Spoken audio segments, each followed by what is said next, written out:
Bloomberg Audio Studios. Podcasts, radio, news. The Stock Movers Podcast, your roundup of companies making moves in the stock market, harnessing the power of Bloomberg data. Let's take a look at some of the stocks on the move today. I'm Paul Studio with Michael Regan, and we're joined by Bloomberg's Lisa Mateo. All right, so I want to start with shares of gunmaker Smith & Wesson. That's ticker SWBI. Their shares have been down as much as 19%. It's saying 13% after the close yesterday. It's really looking at another challenging year, right? Customers have been cutting back their spending on firearms. It posted lower quarterly profit and sales. Some of the specifics, so it posted profit of $8.6 million compared with $27.3 million a year earlier. So that's a big difference. And it also pointed to factors like inflation, interest rates. It said tariffs on steel could drive up their costs.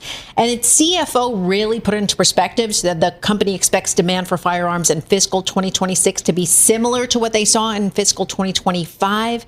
Management didn't provide any guidance because of uncertainty with tariffs, but what it's doing differently to deal with the slower demand, and that is it's limiting its inventory. So its CEO said several smaller firearm manufacturers, they're also struggling to stay afloat because of the slowing demand, and they're also starting to exit the market too.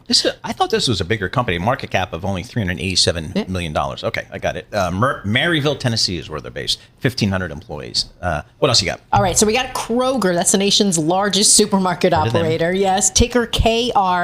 Its shares rose more than 8%. That's actually the highest intraday since March of 2024. Reported a beat on sales, steady grocery spending, comparable sales. When you take fuel kind of out of the picture, it rose 3.2%. That was better than what Wall Street expected. They also raised full year sales guidance. They said it saw a $100 million impairment charge. That was due to its plans to close about 60 stores over the next 18 months. So they do plan to close some stores. When it comes to tariffs, they said, you know what, it's not going to bother us too much because a big part of our products are sourced domestically. But it still faces a few challenges. Paul, I know this is one that you've talked about. Shoppers kind of buying the cheaper products, you know, like going in the store and saying, going for the cheaper products. Or they're getting more items on sale too. And it really needs to spark growth because it had that failed deal with Albertsons, so that it's also dealing with that too on top of it. But they're not around here, are they? They're not in the Jersey area. Kroger, not too much, but if you look at shares like for other ones that are in the area, like a Walmart and a Costco, their shares are higher too because of this news. Interesting. All right. And then finally is building products distributor GMS. Its ticker, yes, GMS. Its shares are up as much as 25 cents. So really sparking. The reason why is this Wall Street Journal report that Home Depot made an offer for the company. No word on the price. And that would possibly set off this bidding war with QXO because they offered to buy GMS for about $5 billion earlier this week, and GMS said its board is reviewing that offer from QXO.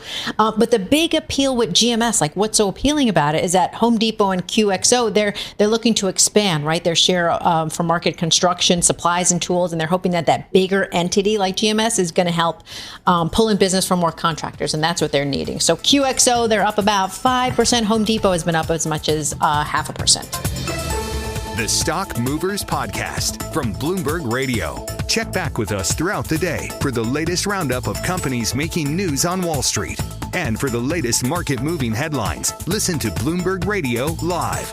Catch us on YouTube, Bloomberg.com, and on Apple CarPlay and Android Auto with the Bloomberg Business app.